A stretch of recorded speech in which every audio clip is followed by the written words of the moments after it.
Hello, thank you for joining us on Washington Talk. I'm Connie Kim. The WHO declared that the coronavirus is officially a pandemic.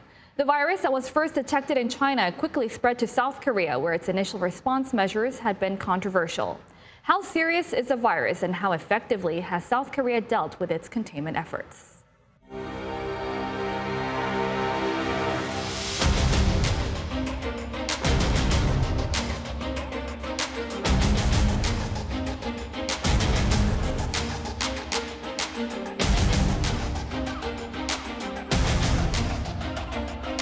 We have therefore made the assessment that COVID-19 can be characterized as a pandemic.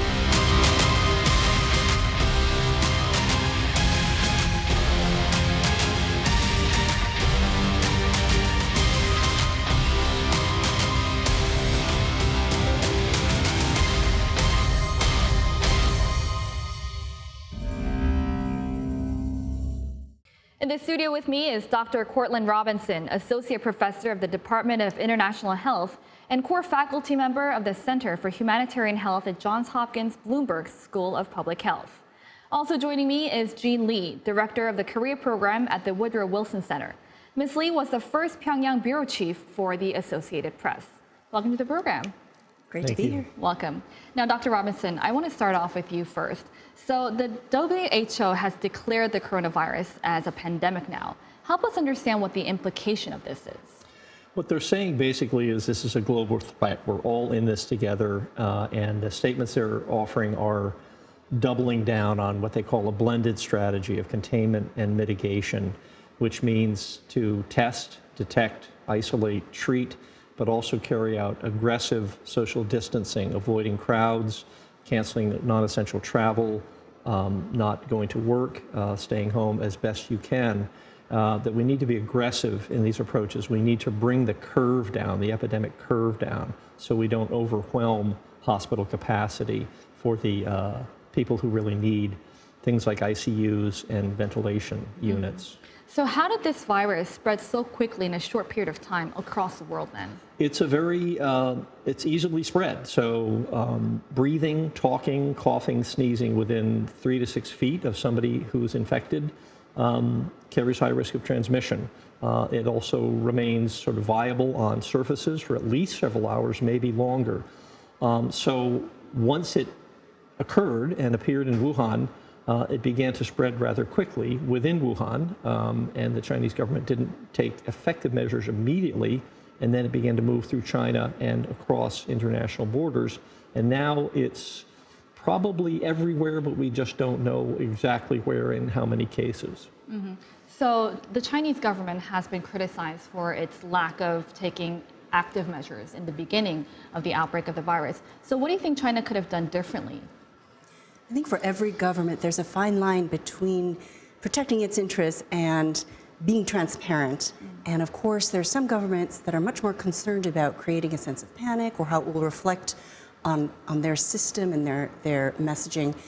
China obviously could have been faster. We know the story of the doctor who raised the alarm in China. Unfortunately, he's since passed away. And that there were doctors who tried to raise that alarm, but then that some of them were silenced. Mm-hmm. And in terms of initial responses by the government, South Korea is also raised as an example of how it could have taken a different initial measure when it comes to the outbreak.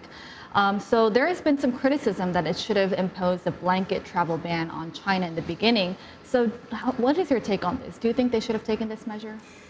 South Korea, like other governments, was probably weighing its political relationships, economic relationship with China at the time. And I would suspect very reluctant to issue that kind of a blanket ban that could cause some tension in that very important relationship. So you mentioned the political factor of South Korea's decision, but they did impose a travel entry ban from China's Hubei province later on as Japan and US imposed similar measures. So what is your take then? Wasn't it too late for that? Aside from the global healthcare issue, each country is dealing with its political and economic relationships with the countries around them. Before we saw coronavirus, these countries were dealing with the rise in US-China competition, which is a separate, larger issue. And so every country, including South Korea, is trying to position itself within this broader geopolitical relationship. So overall, how do you think South Korea has been dealing with this virus spread so far? South Korea gets high marks, so generally speaking. So we look at Hong Kong, we look at Singapore, we look at South Korea. I would say that's a model for a lot of the rest of the world, this country included, to emulate. So there often is some bobbling at the beginning. What do we do? How do we contain it? Very soon we have to get into things like mitigation, which is it's here, it's in the country, we have to detect it, we have to treat it, we have to isolate it. So rolling out free testing, the drive-through testing, very innovative. We want to ideally contain it and control it, but when it's in the population, the main risk is community spread. And I think China and Singapore and South Korea in different ways. It's not all the same model. China is much more sort of top-down authoritarian. Democracies have to be, if you will, more responsive to the people's interests and wishes and desires. And I think those models, all of them, seem to be effective. And I hope we can look back at this and say, what are the lessons learned? What are things that countries did well? How do we replicate those? And even now, how can we try to replicate those models in other countries? You know, I do have to say, South Korea is an interesting example because it is a very social country. Yeah. Those of us who've been there, we know how social people are. It's densely packed, as you can see how it would spread so quickly. But South Koreans are also very good at taking order to a certain degree. It's built into their culture in a certain way that isn't perhaps here in the United States. President Trump banned entry from European countries, except for the UK. Are we expecting similar measures on South Korea right now? How do you assess this? So, you know, recently I was watching to see, a couple weeks ago, I was watching to see if there would be that type of travel restriction on people who had been in South Korea, which would have made sense. However, I think the South Korean government was very active in lobbying against that because this is a very important relationship, the United States and South Korea, and they're looking at both the optics and also the negotiations that are underway on military cost sharing, and so they don't want anything that could make those negotiations and that relationship difficult. And I think that's perhaps why we saw the UK exempt. The UK-US relationship is also a very key relationship for Washington. But that may change. Certainly, we've heard President Trump hint that that may change with South Korea, that he may take more extreme measures. I do think that President Trump is trying to cast some blame on other countries for spreading the virus. I think it's misplaced. So we may see more tough restrictions and entry regulations as he scrambles to rescue himself in this situation. So President Trump did say that he's going to monitor the situation in South Korea and China. So do you expect similar measures on South Korea? Or do you think the situation is dying down in South Korea? It's very hard to say. I think the speech from the Oval Office was a little ambiguous on that point. Sort of, we may revisit some issues. I think he even mentioned South Korea. It may be that as they look at the decline in rates, slowing of spread, that they may say maybe lift some restrictions on movements from China, South Korea, maybe include UK and Ireland in the ban, because even senior ministers in the UK government are now positive. I just want to emphasize that viruses do not respect borders. Viruses do not respect politics. The response to viruses, sadly, can get political, and we have to be very cautious not to allow government relations favoring one nation over another to sort of color or focus, distract us from the main focus, which is how do we confront this global threat. I do take your point that at some point we get beyond this, and you don't want to so damage your relations arbitrarily with anybody and have to pick up the pieces, because that has consequences as well. And so after the ban, many European countries, I think, issued a protest saying this was done without consultation. It seems arbitrary. Why some countries, not all? So that caused a problem, if you will, a diplomatic problem. The public health perspective, was this a necessary measure in the interest of the public health of the planet, including the United States, but not only the United States? And travel bans generally work for a short period of time, but once you have spread, then you have to get into mitigation. This is not a foreign virus. This is a coronavirus, pure and simple. We have to deal with it. Every country has to deal with it. And the more we can cooperate and regulate things like travel, but other things like supply, distribution, and cooperation, the better we'll be as a whole. So countries have gotten definitely political in terms of dealing with the virus outbreak. And we have to take a look at Japan and South Korea. So Japan imposed travel restrictions on South Korea, and South Korea has responded with a similar set of restrictions on their own. And a South Korean official has actually pointed out that Japan's actions were intended to have more intentions going further than quarantine measures. So how did you take this, Jean? That's a largely political action. These two countries have had such long simmering disputes that go so far back historically, emotionally, politically, economically. And so that's an example, I would say, of the lack of strong relations between those two countries affecting their decisions on when it comes to a healthcare issue. And it's a shame. This is a time when countries should stand together and understand that they all share the threat that this poses, and not to be taking political pot shots at one another. And South Korea also proposed assistance to North Korea in terms of helping prevent the coronavirus outbreak. Do you think South Korea is at a position where it can offer assistance to North Korea right now? Yes, I do think that South Korea should, if any country should offer assistance to North Korea, it's South Korea, as well as China, because they are the neighboring nations. But I think with North Korea, it's a question of whether North Korea will accept it. And I do hope that they will. This is a moment where they should put political considerations aside and think about their people. North Korea is not very far from South Korea. They share a border. Likewise, China and North Korea share a border. And so we would like to see them rise above the political tensions and put their people first. Do you agree with this view?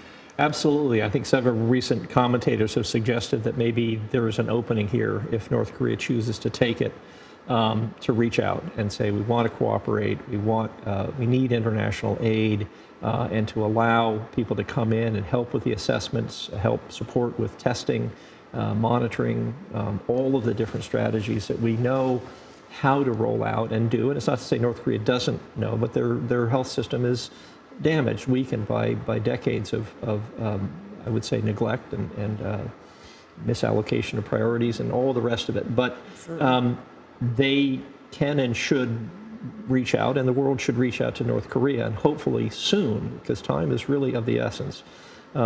They can come to some agreement about what's needed and how to get those really life-saving supplies into the country and appropriately monitored, because that's something that goes with all humanitarian aid. It's not that North Korea is unique in that capacity. We need to monitor. Donors want to know where their contributions go, and we need to know because we have to ask, is it reaching the people who are most vulnerable? Those are important things, and those are going to have to be dealt with. They're sensitive, but time is of the essence here. We really don't have time to wait and see how the political issues will sort themselves out. We have a global pandemic, and North Korea is in the middle of it. They may not confirm any cases, but they're there. I'm pretty sure they're there, and they will be detecting them as those tests begin to roll out. So we'll discuss the North Korea topic in our next discussion. Now let's watch a video for our next topic.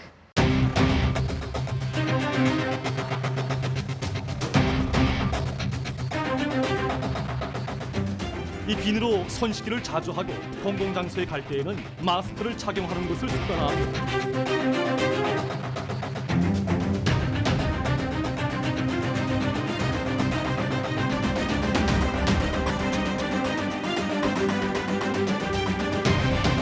There is a certain tension in the city and all over the country because people are aware of coronavirus.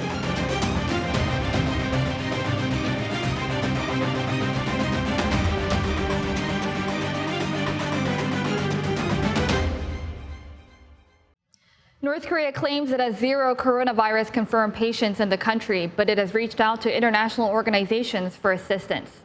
The country has also acknowledged tremendous economic loss due to efforts to prevent the virus. How will the coronavirus impact North Korea that vowed to pursue a self-reliant economy? So, Ms. Lee, you were in North Korea for about 3 years as the North Korea bureau chief at AP.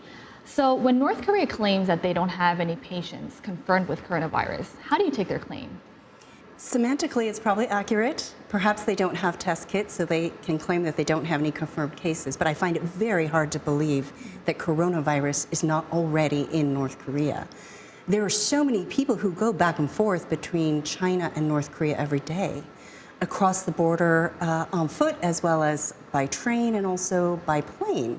And so even though for the past month or so they had tried to stop most of those routes, I just find it hard to believe that it hasn't made its way. Dr. Robinson, how do you see their claim? I agree completely. It may be that they don't have confirmed cases. Tests, which I gather the Russians have now delivered. We don't know how many. Probably will go to Pyongyang first, but hopefully they'll get all over the country as needed. It's very likely, I think in all probability, it's there now, and tests will confirm that. The question is how many, where is it spread, how far is it spread? So we will know more as we go forward, but proximity to China, the porosity of the border, the transmissibility of this disease makes it highly unlikely that there's no cases in North Korea. I'm fairly certain that there are, but we need tests to confirm that. Mm-hmm. So I will tell you just on the ground what it looks like. I had to travel with my own soap because it was very hard to find something as basic as hand soap. And so in the United States, across South Korea, we've been talking about the importance of washing your hands. The North Koreans, all the North Koreans I met were meticulously clean, but they don't have things like hot water. And they don't have soap. And some very basic techniques that we are using to stop the spread, they don't have access to in most parts of North Korea. I want to pick up on what Ms. Lee just said. So, Dr. Robinson, you were involved in assistance to North Korea at the China-North Korea border. Do you think that they have the capability to diagnose the coronavirus without the diagnostic kits? I would say their diagnostic capacity is limited at best. I don't know exactly how many kits they have. So the health workforce and the health system is fundamentally impaired. It generally ranks fairly low on the global lists that WHO puts forward, and that's a problem. And you mentioned also the susceptibility. There's high levels of malnutrition. There's rises of infectious disease. Coverage for childhood illness is lower than it has been in previous decades. So all of these things make susceptibility higher with a impaired health system, limited supplies. All of these things raise many red flags about the ability of North Korea to respond quickly to do the treatment isolation or testing isolation and treatment that they need to do. So, Ms. Lee, when you visited the hospitals and clinics in North Korea, what were the conditions like? It's been more than 2 years since I've been to a North Korean hospital, but I've been visiting North Korean hospitals over the past decade. And so I imagine very little has changed since then. There are a few very well-funded hospitals in Pyongyang that do have adequate supplies, but for the most part, the hospitals and clinics that I visited did not have running water. So often you would have basins of water. They did not have hot water. They did not even have heat. The lucky ones had heat that they could use in the wintertime in the operating room. And so they didn't have sterilizing procedures or supplies. And so there's a whole gamut of in the lack of supplies in North Korea to stop the spread of a virus or infections in North Korea that we don't see. Right now, the problem is and the concern I have about the very strict rules that the North Koreans are taking on foreigners is that we don't have enough people on the ground to tell us what's happening. And that is perhaps by design on the North Korean part. They don't want prying eyes. That means that we rely on their propaganda, their state media, and the narrative they're telling is very different. I would ask Court whether, because we saw those images of them wearing masks, is that helpful at that point? Is that where their resources should lie? Generally speaking, unless you have an N95, which is a much more sort of high-tech mask, it prevents maybe 95% of particulate matter to sort of penetrate The general sense is these cloth masks may help prevent spread because you're coughing into a mask as opposed to sneeze or coughing and sneezing, and it's disseminating droplets. It does not seem to have any particular effect to reduce risk of exposure. I think as a protective measure, limited utility at best. We need to start getting into the measures that we know work, which is things like social distancing, avoiding crowds, and doing that proper testing, isolation, treatment, cluster containment if you can to reduce spread of the illness. Those are the measures that we think will work. I think the wearing of masks by the general populace, probably not particularly effective. I don't think it does any harm unless people feel safer than they should be going into an environment where that mask will not really protect them. In terms of a medical perspective, we are seeing items particularly centering around protective gear and diagnostic kits that are being exempt from sanctions. What other kind of medical appliances do you think we need to send into North Korea? I think that the main issue is getting that frontline health workforce protected, personal protective equipment and the more effective protective masks and goggles and gloves, all of that. So when you're treating infected patients, you really have to have proper gear. That's the front line. The sort of second line is hand washing, soaps, hand sanitizers, messaging about social distancing. Beyond that, I think we can get into conversations about how well supplied are their ventilators, medical oxygen, and the like. I think that's a larger, more complicated discussion. I would focus first things first, roll out those immediate supplies and treatment, isolation, and testing, isolation, treatment, containment where you can, mitigation, and all the rest of the country. Ms. Lee, I want to focus on the political aspect.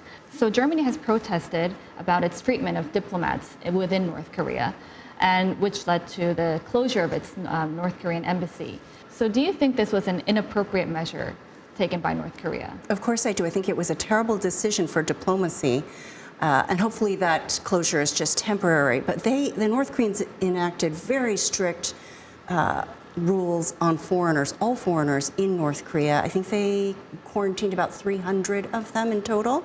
And they had said 14 days, and then they extended it to 30 days. Let me tell you, that is an extremely harsh situation in North Korea. It's very, very difficult if you cannot leave. You have the very enclosed space that we can operate in as foreigners. But also, I think there are political reasons. I think this is a time when North Korea doesn't want foreigners in the country, not just for corona reasons, but for political reasons as well. He is using it as an opportunity to create a sense of fear of the outside world, but he's also using it as an opportunity to force the foreign presence out. And so I do think diplomatically there are going to be some consequences that are going to have far-reaching impact. We have to remember that when North Korea is allowed to carry out its nuclear testing, ballistic missile testing, without any kinds of check from the foreign presence on the ground or even internationally, that poses complications for nuclear negotiations down the road. So at the end of last year, they said they're going to pursue a self-reliant economy against sanctions. So how do you think that coronavirus will have a negative impact? In the short term, it's going to be very difficult for North Korea economically, but Kim Jong-un may be thinking that his strategy will help them in the long term when they sit down for negotiations with North Korea with a stronger nuclear program, because he's had this time to work on the program without any interruption. And so he's always looking at the long-term strategy rather than the short term. It means that people are going to suffer in the short term. They're going to suffer in terms of healthcare. They're going to suffer economically. And so that's always a calculation on the North Korean side. All right, I think we got a very comprehensive coverage of the coronavirus aspect in terms of South Korea and North Korea as well. Thank you for coming in today. Thank you. That does it for today's Washington Talk. And from all of us here at Voice of America, thank you for watching. Goodbye.